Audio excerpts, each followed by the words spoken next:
Welcome back to my channel.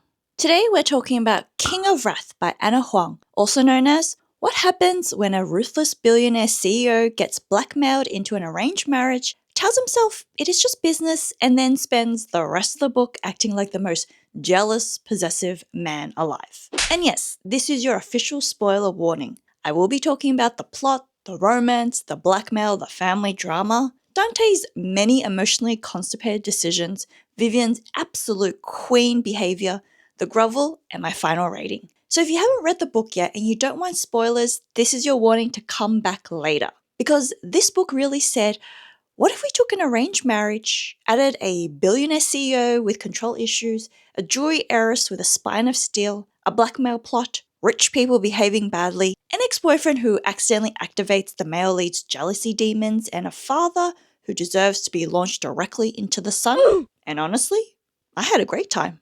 This is the first book in Anna Huang's King of Sin series, and it follows Dante Russo, a billionaire CEO who is ruthless, arrogant, meticulous, and allergic to vulnerability. And then there's Vivian Lau, a luxury event planner and jewelry heiress who is elegant, ambitious, dutiful, and much sharper than people give her credit for. On paper, these two should not work. Dante does not want marriage, Vivian does not want to be treated like a business transaction. Neither of them actually choose this engagement for romantic reasons. They are pushed into it because of family pressure, secrets, and blackmail. But of course, this is a billionaire romance. Instead of simply communicating like two emotionally healthy adults, they start with icy politeness, move into sarcastic banter, then somehow end up in this deliciously tense dynamic where Dante is like, I don't care about her, while behaving like he is one bad look away from declaring war on every man in Manhattan. Sir, you are not fooling anyone. What I really enjoyed about this book is that Vivian is not just there to be Dante's pretty arranged bride. She has her own career, her own emotional wounds, her own complicated relationship with family duty. And she is genuinely strong without the book needing to scream, look how strong she is, every 5 seconds. She is polished, she is controlled, she is anxious under the surface, but when she needs to say something, she says it. And Dante? Dante is Anna Huang's particular brand of possessive, emotionally damaged billionaire menace. He is frustrating, he is intense, he makes some absolutely unhinged choices. There were moments where I was like, Dante, please stop, think. Use one single emotional coping skill. But did I still enjoy it? Unfortunately, yes. Because this book is dramatic, addictive, easy to read, full of tension, and it delivers exactly the kind of billionaire arranged marriage chaos I wanted from it. So, let's get into King of Wrath, the book where Vivian Lau deserved better, Dante Russo needed therapy, Francis Lau was the true villain of my evening, and somehow, despite all of that, I still rated this book pretty high. Before we get into the full plot chaos, we need to talk about the characters, because honestly, the characters are what made this book work for me. Starting with Vivian Lau. Vivian is the daughter of the Lau family who own Lau Jewels, and on the surface, she is exactly what high society wants her to be. She's elegant, polished, well-mannered, and basically trained from birth to be the perfect daughter. She knows how to behave at charity events, she knows how to smile when she's uncomfortable, she knows how to make people feel welcome even when she's internally screaming. But what I liked about Vivian is that she's not just some passive society princess waiting to be married off. She's a luxury event planner, and right away you get the sense that she's actually good at what she does. She's organized, observant, creative, and calm under pressure. She can handle rich people being ridiculous, which honestly might be the most important skill in this entire book. And I love that about her. Because Vivian could have easily been written as the perfect, soft, obedient daughter who just goes along with everything. But she's got bite. She is anxious underneath the surface, yes. She cares what her family thinks, yes. She has been conditioned to seek approval, especially from her parents, absolutely. But she's not weak. She's sharp, she's funny, she has some of the best comebacks in the book. And even when she's nervous, even when she's overwhelmed, even when she feels trapped by duty, she still manages to stand up for herself in these small but satisfying ways. That's why I liked her so much. Vivian is not the kind of strong female character who needs to constantly announce that she's strong. She doesn't walk into every room threatening people. She doesn't need to be loud to prove she has a spine. Her strength is quieter than that. It's the way she keeps going. It's in the way she holds herself together when her family treats her like a business asset. It's in the way she knows Dante is intimidating but still pushes back when he deserves it. It's in the way she can be hurt, angry, embarrassed, and heartbroken but still choose herself in the end. And then we have Dante Russo. Dante is a billionaire CEO, head of the Russo Group, and a man who has clearly decided that emotional vulnerability is a disease he refuses to catch. Bruh. He's ruthless, he's controlled, he is arrogant, he is meticulous to the point where you just know this man would notice if someone moved a candle 2 centimeters to the left. Dante is the kind of male lead who walks into a room and everyone immediately acts like the air pressure has changed. He has money, power, reputation, and that dangerous billionaire energy where people either want him, fear him, or want something from him. And at the start of the book, he is kind of an a-hole. Actually, not kind of. He is an a-hole. But weirdly, his behavior did not completely make me hate him. And I think a big part of that is because Vivian can handle him. She doesn't just collapse under the force of his personality. She meets him with sarcasm, with cool politeness, with these little verbal jabs that make their banter really entertaining.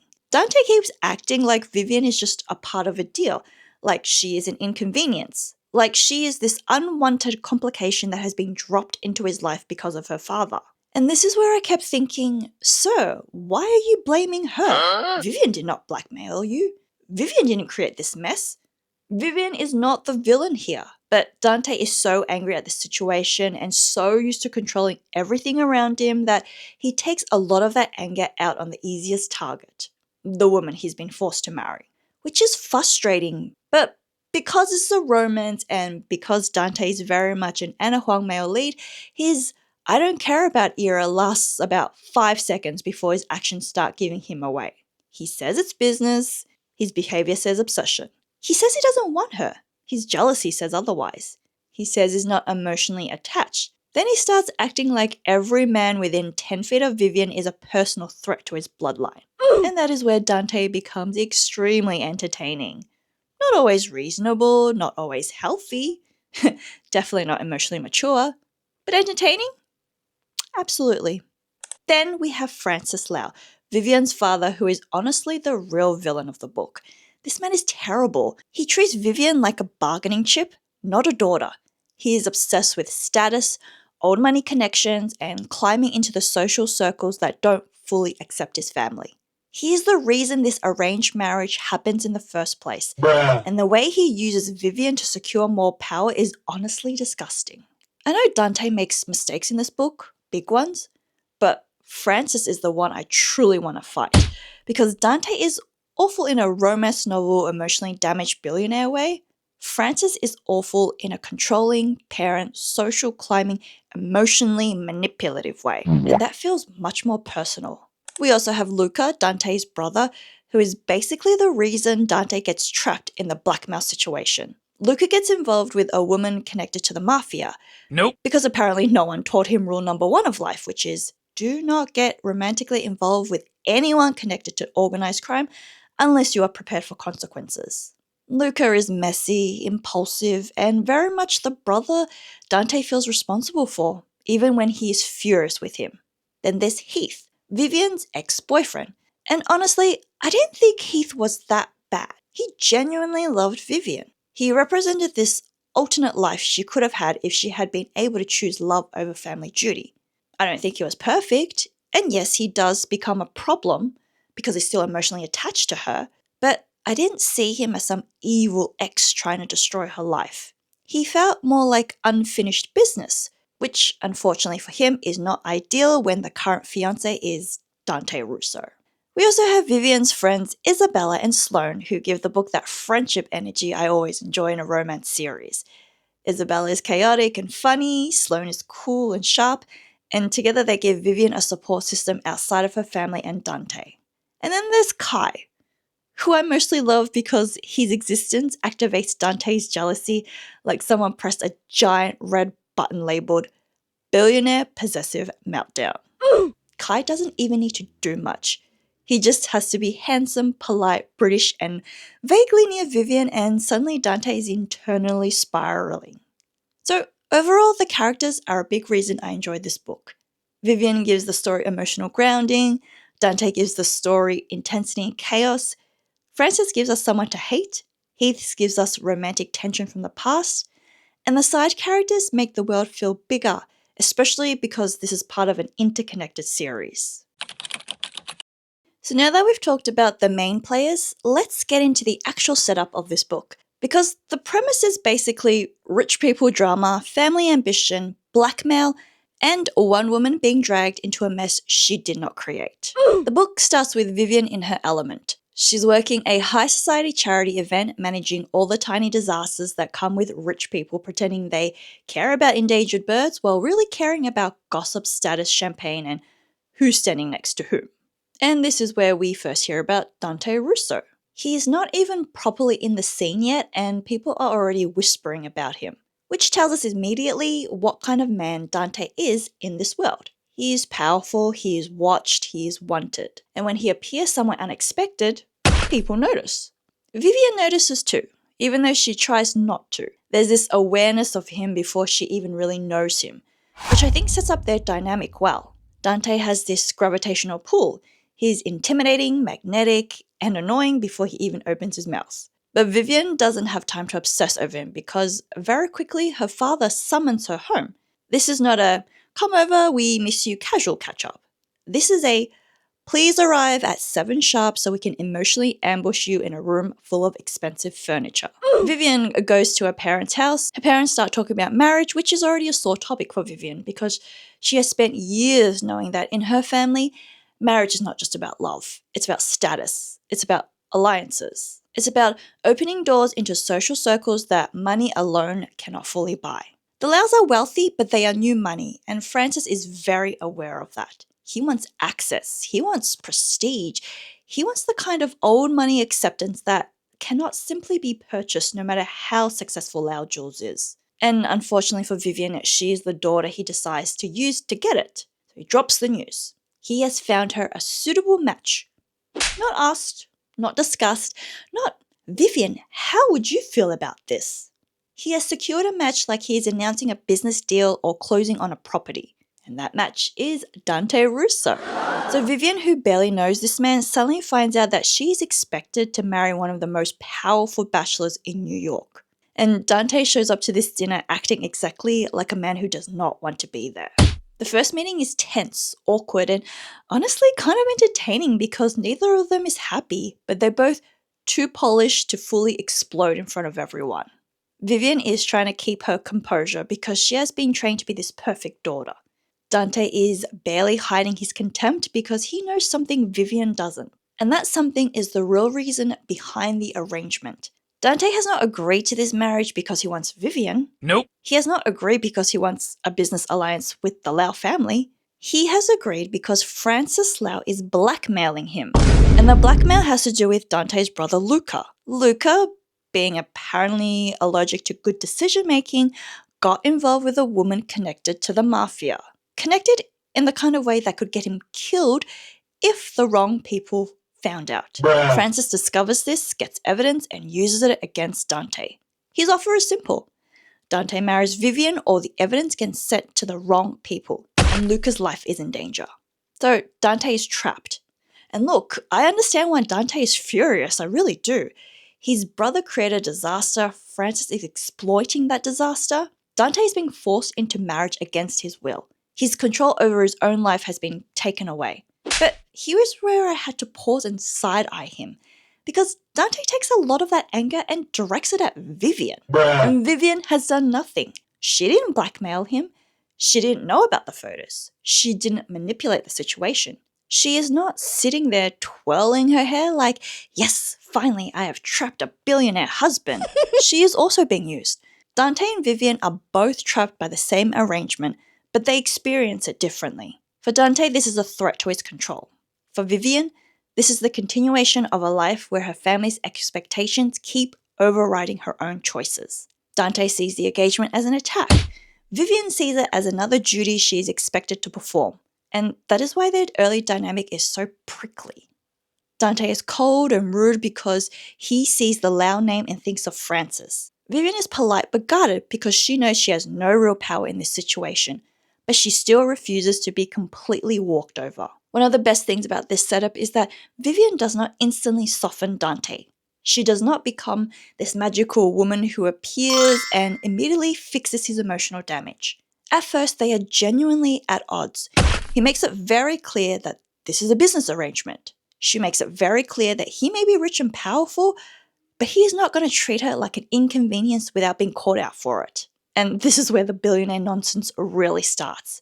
Vivian has to move into Dante's penthouse before the wedding because the engagement needs to look real. They have to perform the role of a loving couple in public, even though in private they barely know how to have a conversation without insulting each other. Dante gives her a black Amex and an engagement ring like he's setting up a corporate account, not proposing marriage. And Vivian is standing there like, wow, romance is truly alive. The ring is beautiful, obviously, because this is a billionaire romance and no one's getting proposed to with something small and tasteful. But emotionally, it feels empty. It's not a promise. It's paperwork with diamonds. And that pretty much sums up their relationship at the beginning. Everything looks perfect from the outside, the ring, the penthouse, the engagement announcement, the public image, the powerful families joining together. But underneath all that, the foundation is rotten. What I like about this setup is that it gives the romance immediate tension. It is not just, oh no, we have to marry each other. It is, we have to marry each other, we don't trust each other, we are both angry for different reasons, and there are secrets sitting between us like a ticking bomb. Because we as the reader know this arrangement cannot stay clean. Eventually, Vivian is going to find out why Dante agreed. Eventually, Dante is going to have to confront the fact that Vivian is not her father. And eventually, all this pretending is going to turn into something real because Dante Russo can say business arrangement as many times as he wants, but we all know where this is going. The man is already emotionally compromised. He just hasn't received the memo yet. Now we get to the part of the book where the arranged marriage stops being just a contract and starts becoming everyone's emotional problem. Because once Vivian moves into Dante's penthouse, they can no longer keep this situation at a distance. We love the force proximity trope. Before the engagement was a horrible, glittery, blackmail-flavored concept, but still mostly theoretical. Now it is real. Vivian is in Dante's home. Her things are in his space. Her presence is disrupting his perfectly controlled life. Nope. And Dante, being Dante, handles this with all the emotional grace of a man who has never processed a feeling in his life. He gives her a room, gives her an engagement ring, gives her a black Amex. Then he basically tells her, do not expect romance, do not expect affection, do not expect us to fall in love. This is business. Alright, calm down, dude. She doesn't even like you. This man really thinks if he says business arrangement enough times, his feelings will simply obey him. Unfortunately for Dante, Vivian Lau is now living in his house, challenging his authority and smelling like apples or whatever emotional poison he is clearly not equipped to survive. And I have to say, I really enjoy their early domestic tension because they are not soft with each other right away. They are sharp, they are sarcastic. Their conversations feel like fencing matches, except both of them are pretending they're not enjoying the fight. Vivian knows Dante is powerful, but she does not let him completely bulldoze her. Even when she is nervous, she still has these little moments where she pushes back. She'll be internally panicking, but externally, she's still delivering a perfectly polished insult. And Dante starts respecting it. He's used to people either fearing him, flattering him, or wanting something from him. Vivian doesn't fit neatly into any of these boxes. She can be polite, but she's not submissive.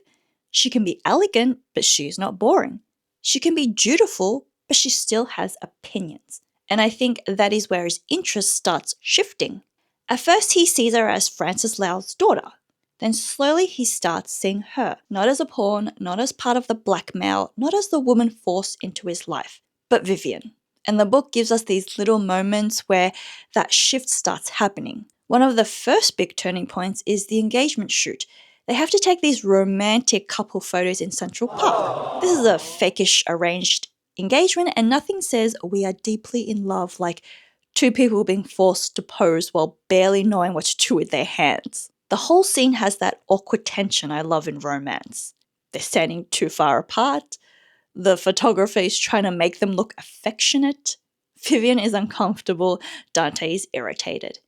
And then they have to kiss. Mwah. And the kiss is supposed to be quick. It's supposed to be for the camera. But then Dante lingers, and that is where the man starts betraying himself.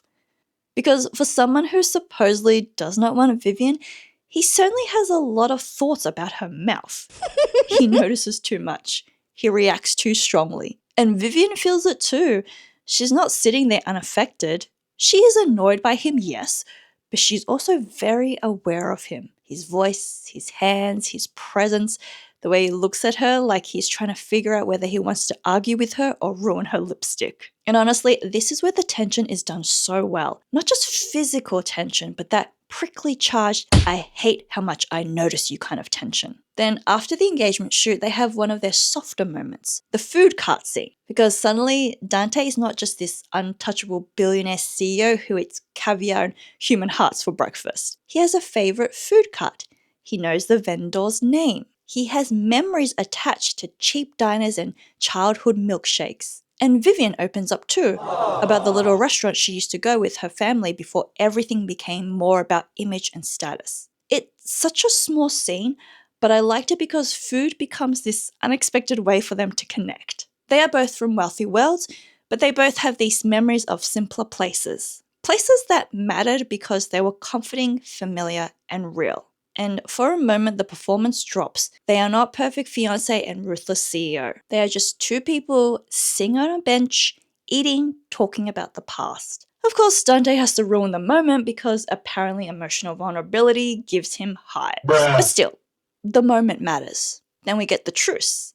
And I love the truce because it shifts the dynamic from pure hostility into something more playful. They're still sniping at each other, but now there's more warmth underneath it. The banter is still there, but it starts feeling less like a defense mechanism and more like flirting with plausible deniability. This is also where we get the midnight snack scene, which is probably one of my favorite bonding moments in the book. Vivian can't sleep, Dante can't sleep. They both end up in the kitchen, and instead of having some dramatic, romantic confession, they start judging each other's terrible snack choices. Vivian has her weird Pringles, pickles, and pudding combination. Dante has soy sauce and ice cream.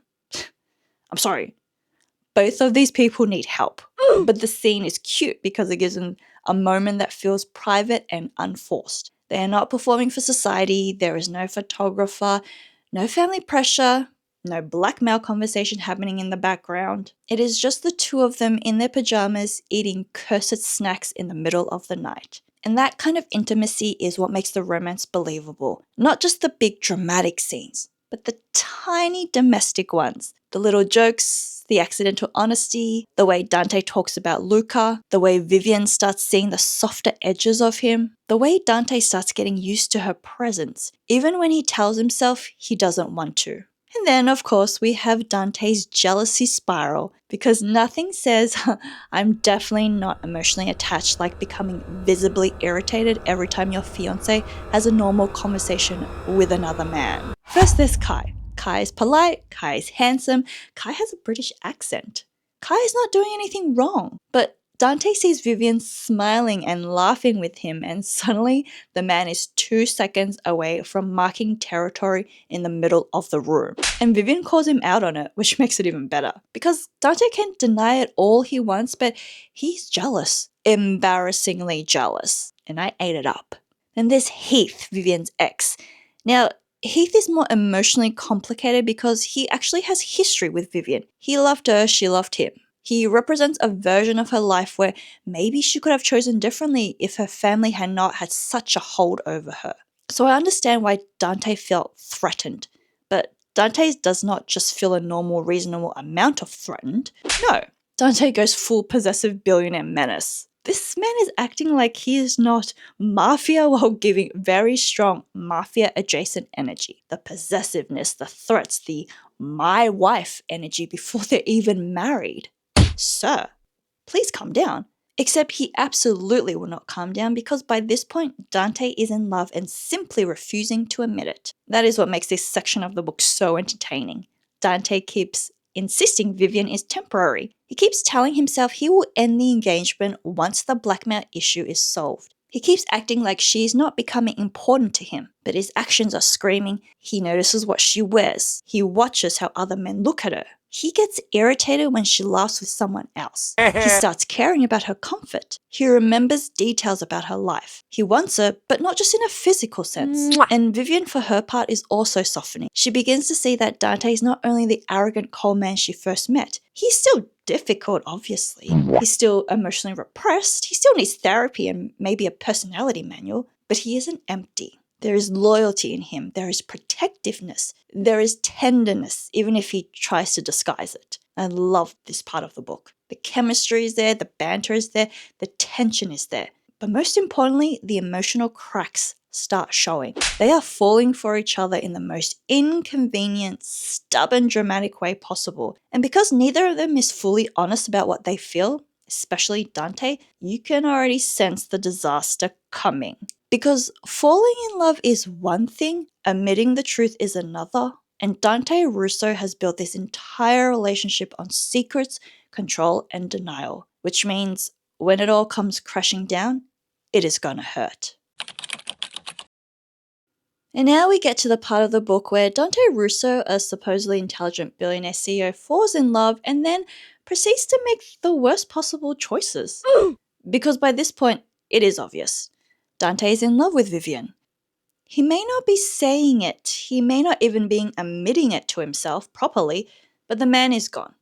He cares where she is, he notices when she's upset, he gets possessive when other men are near her. Bruh. He starts thinking of her less like his temporary fiancée and more like someone who belongs in his life. And that is the problem because Dante is not emotionally prepared for love. He's prepared for contracts, acquisitions, revenge, but loving someone? Trusting someone? Being honest before the truth explodes in his face? That is apparently where Dante's skill set ends. And the biggest sign that he's losing control is how he handles Heath. Now, I know Heath is not completely innocent in the emotional mess. He is Vivian's ex.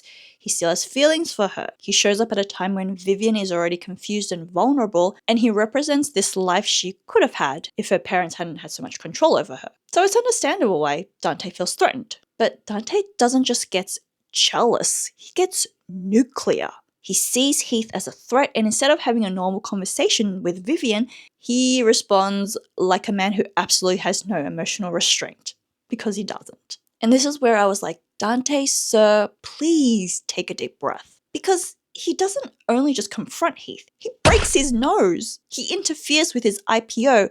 He uses his power to punish him professionally and personally. And honestly, I thought that was too much. I didn't feel like Heath deserved that level of destruction. He genuinely loved Vivian. He wasn't my favorite person, but he wasn't some evil villain trying to ruin Vivian's life. He was more like a painful reminder of everything Vivian had lost because of her family's expectations. So Dante's reaction felt less like romantic jealousy and more like a warning sign. It was very much the kind of over-the-top billionaire behavior you expect in this type of romance. But it also showed one of Dante's biggest flaws. When he feels threatened, he doesn't pause and think about the emotional consequences. He acts, he punishes, he eliminates the problem, which works in business, but it doesn't work in love. And that becomes the heart of the conflict. Dante loves Vivian, but he keeps treating love like a battlefield. He wants to protect her, but he also wants to control the situation. He wants her close, but he's still hiding the truth. He wants to be chosen by her, but he has not given her all the information she needs to choose freely. And that is why the blackmail secret matters so much, because Vivian has been living inside this engagement without knowing the full reason Dante agreed to it. She knows something is off, but she does not know that her father used Dante's brother as leverage. And when the truth finally comes out, it hurts. Because Vivian realizes that this entire relationship began as a transaction between men. Her father used her, Dante agreed because he had to, and everyone around her made decisions about her life while she was expected to smile, wear the ring, and play her part. That's devastating. Not because Vivian was naive enough to think the engagement started as a love match, she knew it didn't. But there's a difference between knowing your marriage is arranged and discovering you were essentially used as the payment in a blackmail deal. And the worst part is by the time she learns the truth, her feelings are real. She has fallen for Dante. She has seen his softer moments. She has trusted him more than she meant to. She has let herself believe that maybe this could become something genuine, even if it started badly. So the betrayal is not just about the arrangement. It is about the fact that Dante knew. He knew why this was happening. He knew what her father had done. He knew she was being kept in the dark. And he still let her live inside that lie. This is where Vivian really shines for me because she is heartbroken, but she doesn't collapse into nothing. She's angry, she's humiliated, she's devastated by her father and by Dante. But instead of clinging to the relationship because she loves him, she walks away, and I love that. Vivian's whole character arc has been about family duty, approval, and the pressure to become what other people need her to be. For so much of her life, she has been the good daughter, the polished daughter, the daughter who understands expectations, the daughter who doesn't make a scene. But at this point, she finally chooses herself, and that is so satisfying. Because Francis Lau is honestly awful. He does not treat Vivian like a person with her own heart and future. He treats her like a strategic move. He wants status, access, and social power, and he is willing to sacrifice his daughter's happiness to get it. So when Vivian reaches that point of realizing she still has herself even after everything falls apart, I was fully on her side. Yes, girl, rise from the ashes. And that is why the legacy ball moment works so well emotionally. Vivian showing up in that dress is not just about looking beautiful, although she does. It feels symbolic. She is hurt, but she is not destroyed. She's been lied to, used, and underestimated, but she's still standing. She's not hiding away forever because Dante broke her heart. She's not letting her father define her. She's not letting society turn her pain into shame. She shows up. And that is exactly why Vivian is such a good FMC. Her strength is not about never being hurt. It is about what she does after the hurt. Meanwhile, Dante finally has to sit with the consequences of his actions. And thank God, because for most of the book, Dante is used to being able to fix problems through force, but he cannot handle Vivian that way. He can't. By his way out of this, he cannot intimidate her into forgiving him. He cannot make one grand gesture and expect everything to go back to normal. For once, Dante is not dealing with a business crisis. He's dealing with a woman he loves,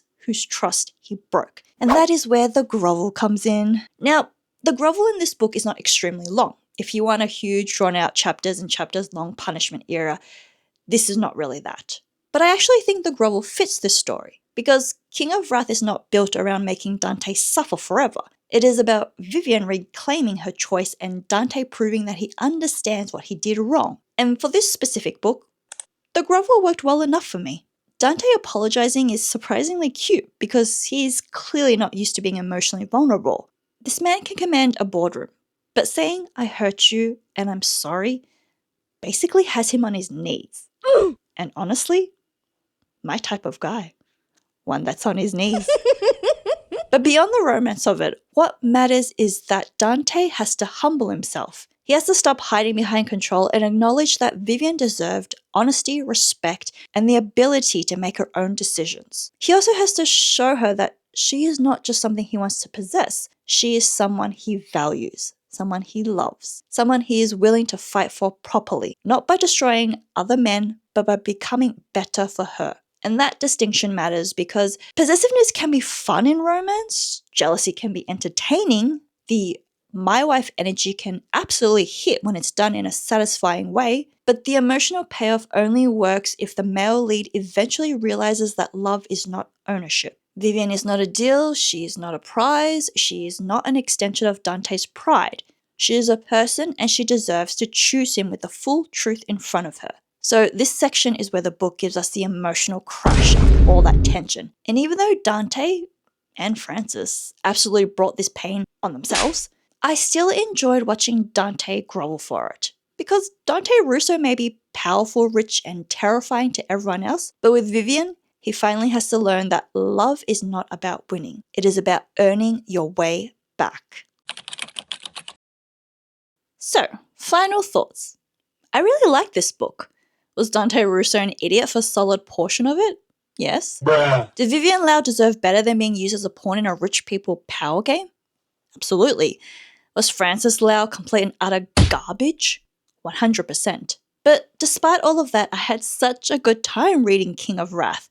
This was an easy, addictive read for me. It had that very bingeable quality where the chapters move quickly, the tension keeps building, and even when I was annoyed at the characters, I still wanted to know what happened next. And honestly, that is one of the reasons I enjoy Anna Huang's books. She knows how to write romance in a way that feels dramatic, glamorous, emotionally messy, and very readable. Her male leads are often intense and possessive. Her female leads usually have more backbone than people expect, and the relationships tend to have that heightened, slightly over the top romance energy that makes the story feel fun.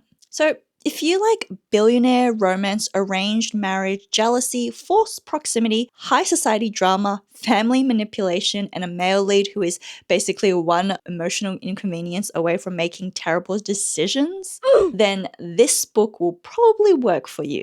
I rated this 4 stars, and mostly because Vivian was such a damn queen. Have you read this book? Let me know your thoughts in the comments. Thank you so much for watching, and I'll see you next time. Bye!